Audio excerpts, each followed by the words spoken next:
കുരുമുളകാണ് ഇന്ന് നമ്മുടെ വിഷയം. ബ്ലാക്ക് പെപ്പർ, പൈപ്പർ നിഗ്രം എന്ന് അറിയപ്പെടുന്ന ബ്ലാക്ക് പെപ്പർ. നമുക്കറിയാം വൈറ്റ് പെപ്പറും ബ്ലാക്ക് പെപ്പറും ഉണ്ട്. ബ്ലാക്ക് പെപ്പർ ശരിക്കും കുരുമുളക് ഉണക്കി പൊടിച്ചെടുക്കുന്നതാണ്. വൈറ്റ് പെപ്പർ എന്ന് പറയുമ്പോഴത്തേക്ക് അതിൻ്റെ പൾപ്പ്, ചുവന്ന പൾപ്പ് വെള്ളത്തിൽ കഴുകി മാറ്റിയതിന് ശേഷം പൊടിച്ചെടുക്കുന്നതാണ്. അപ്പോൾ ഇത് രണ്ടും നമുക്ക് മാർക്കറ്റിൽ അവൈലബിൾ ആണ്. ഇതിൻ്റെ മരുന്ന് ആയിട്ട് ഉപയോഗിക്കുന്ന ഒരു ഒന്നാന്തരം സ്പൈസാണ് ഈ പെപ്പർ എന്ന് പറയുന്നത്. പ്രത്യേകിച്ചും തൊണ്ടയുമായിട്ട് ബന്ധപ്പെട്ടിട്ടുള്ള പോച്ചിൽ, നീറ്റിൽ, അതുപോലെ ചെവിയുമായിട്ട് ബന്ധപ്പെട്ടിട്ടുള്ള രോഗങ്ങൾക്ക്, അതുപോലെ ആർത്തവ സംബന്ധമായ രോഗങ്ങൾക്കൊക്കെ സാധാരണ നാച്ചുറലായിട്ട് ഉപയോഗിക്കുന്നതാണ്.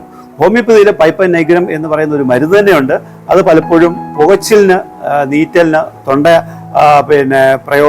തൊണ്ടയുമായിട്ട് ബന്ധപ്പെട്ടിട്ടുള്ള ഒരുമാതിരിപ്പെട്ട എല്ലാ കംപ്ലയിൻസിനും ഉപയോഗിക്കുന്ന ഒരു സാധനം. അതുപോലെ തന്നെ മൂത്രാശയ രോഗങ്ങൾ, പ്രത്യേകിച്ചും കൂടെ മൂത്രം ഒഴിക്കുന്ന ഒരവസ്ഥ, അതുപോലെ തന്നെ മൊത്തം ദേഹം മുഴുവൻ ഒരു പ്രഷർ ഫീൽ ചെയ്യുന്നുവെങ്കിൽ പലപ്പോഴും ഈ പൈപ്പർ നിഗ്രം ഒരു നല്ല മരുന്നായിട്ട് ഹോമിയോപ്പതിയിൽ ഉപയോഗിച്ച് വരുന്നതാണ്.